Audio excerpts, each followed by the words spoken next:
ഒരു മനുഷ്യൻ മരണപ്പെട്ടു കഴിഞ്ഞാൽ ആ മനുഷ്യൻ ഒരുപാട് കാര്യങ്ങൾ ഉപകരിക്കാനുണ്ട്. അതിൽ മഹാന്മാർ ഒന്നാമതായി എണ്ണിപ്പറഞ്ഞതാണ് ഇൽമ്.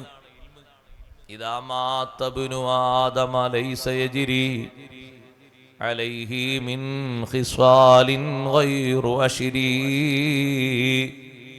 ഒരു മനുഷ്യൻ മരണപ്പെട്ടു കഴിഞ്ഞാൽ ഏറ്റവും കൂടുതൽ ഏറ്റവും നല്ല സഹായങ്ങളും സഹകരണങ്ങളും ആഗ്രഹിച്ചു കൊണ്ടിരിക്കുന്ന ഒറ്റക്കുള്ള ജീവിതത്തിൽ 10 കാര്യങ്ങളല്ലാത്ത കാര്യങ്ങളൊക്കെ നിലച്ചു പോകുന്നു.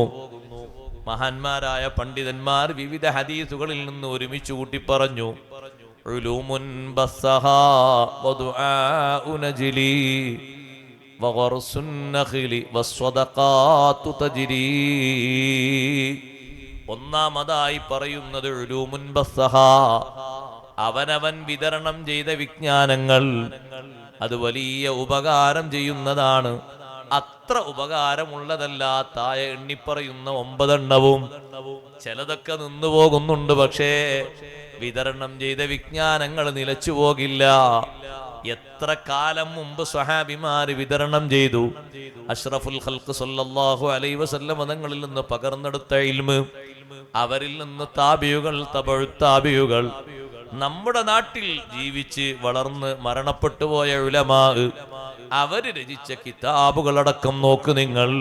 സുബ്ഹാനല്ലാഹ്, നൂറ്റാണ്ടുകളായില്ലേ ദർസ് നടത്തപ്പെടുന്നത്. ഇപ്പോഴും ദർസ് നടത്തപ്പെട്ടുകൊണ്ടിരിക്കുന്നു, കാണാതെ പഠിപ്പിക്കപ്പെട്ടുകൊണ്ടിരിക്കുന്നു. വർഷങ്ങൾക്ക് മുമ്പ് നൂറ്റാണ്ടുകൾക്ക് മുമ്പ് വഫാത്തായി പോയ മഹാനല്ലേ ഇമാമുൻ നവവി റളിയല്ലാഹു തആല അൻഹു. അവരെ കിതാബ് എല്ലാ ദിവസവും ദർസുകളിൽ ഓതിക്കൊണ്ടിരിക്കുകയല്ലേ. എത്രയാണ് അവർ വിതരണം ചെയ്ത വിജ്ഞാനങ്ങളുടെ സവാബ് ഓരോരുത്തർക്കും കിട്ടിക്കൊണ്ടിരിക്കുന്നത്. കയ്യും കണക്കുമുണ്ടോ?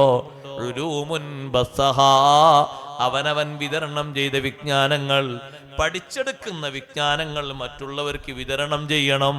അതേ, അത് ആഖിറത്തിലേക്ക്, ഒറ്റക്ക് കഴിയുന്ന ജീവിതത്തിലേക്ക് ഏറ്റവും കൂടുതൽ ഉപകരിക്കുന്നതാണ്.